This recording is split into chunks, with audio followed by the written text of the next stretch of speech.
Alright, system test 2 with my Potter PFC-65 addressable fire system. Where do I start? Well, no exposed wires anymore, with the exception of just this and that temporarily, because I have that Banshee sounder hooked up. So, since the last video, I have gained another device, a Potter CIZM4 conventional monitor module, and this monitor is this System Sensor 2151 and Firelight BG12 pull station. Everything else is basically the same. I have these swapped, so the heat detector is now over here, this Potter RHA rate of rise, and the Potter PSA photoelectric detector is right here. Now this MacBox should be further away from the fan. I was going to have another strobe up there, but judging by the fact that there's too many wires crammed into that conduit piece right there, there's no point. And speaking of which, I was going to have a speaker strobe right there, but again, because everything's crammed in there, I can't really fit any more wires, so I'll just live with a horn strobe 2-wire setup. So let's see, where do I start? I'll start with this System Sensor CO1224 detector, which is hooked up to a supervisory circuit, and the output for the supervisory circuit is this, a Wheelock Exceeder LED amber strobe. So we're going to test this real quick.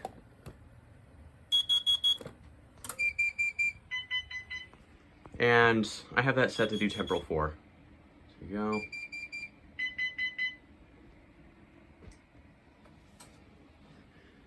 And while we're at it, I have some incense burning. Mainly because I just wanted some nice smells in my room, but I guess I'm doing a system test now, so let's see, where do I start first? Let's start with the PSA. And that is set on continuous. I was going to do another alternating tone, but I already did that in the last test, so we'll just do continuous for now.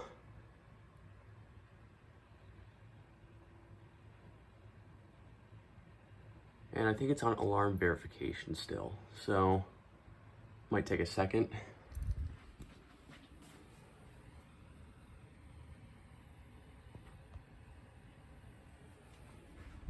It's gonna reset itself. There it goes.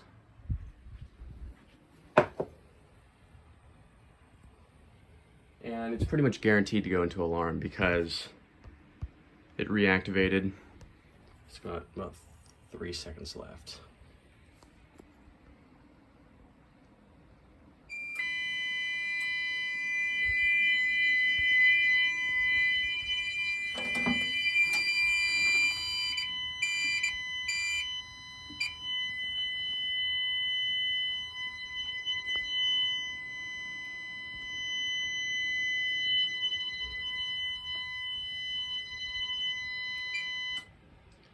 And that strobe on that Banshee sounder is really weird because after 3 minutes of running or so, it'll actually stop working. So I don't really know what the deal with that is, but it's alright because it's only a hobby system.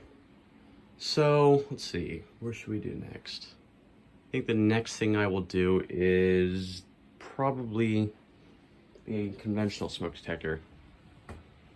Actually, yeah, we'll do that. So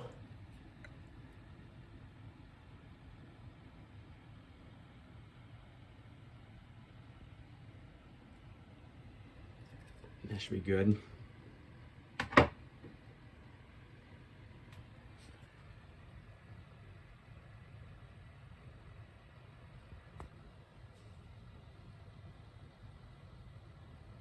Maybe not.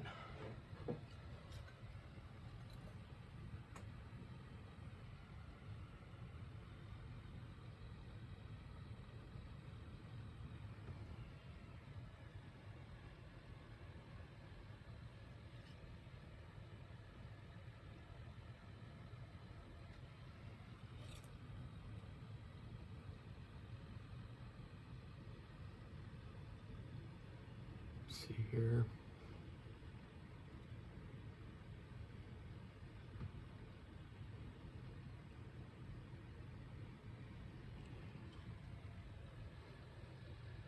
Usually it doesn't take this long to activate.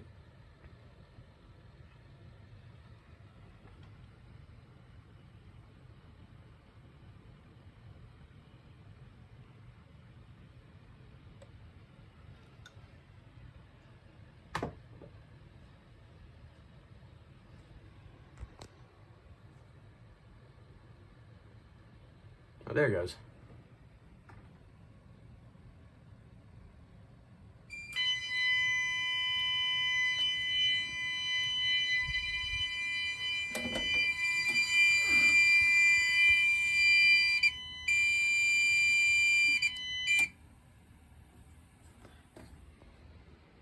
Let's see. I think it should be good to reset, but let's see. We'll have that reboot. And then after that, I think I'll test the pull station. And for some reason, it always gives me a trouble as soon as I reset it because it says there's like an open circuit. There isn't. I don't really know what the deal with that is. So, let's test this now.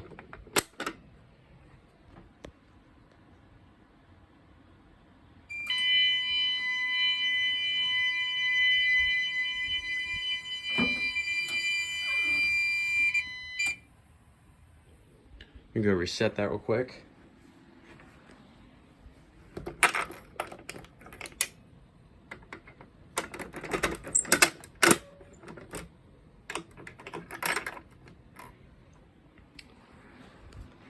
And if I remember where I put my lighter, oh, it's right here. Last but not least, we'll test the heat detector.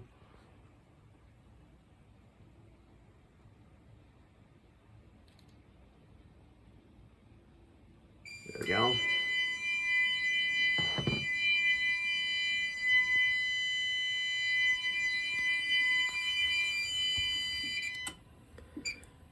Let's see if it'll tell me what the temperature is. Usually it doesn't do it in alarm, but we'll see. Oh, 89 degrees. Which means I think it'll be good to reset. Oh, now it's 87.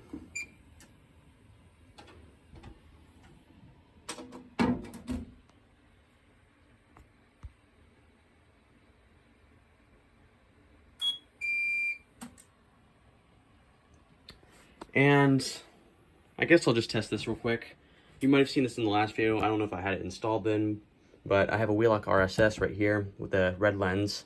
And this isn't hooked up to the system at all. It's just hooked up to this weather radio right here. And usually when it goes off, it's just like a silent alert. There's no siren. I have that all on silent. But I figure I'll just test that real quick just to show you how it works.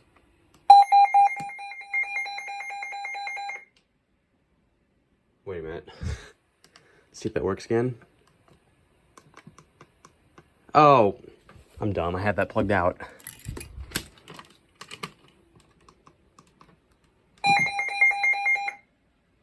There you go. And that's about it. I'm thinking about getting a new conventional detector that'll fit on that base, which regrettably, forgot to mention this. This is not a conventional base. This is actually an addressable base, but somehow I made it fit.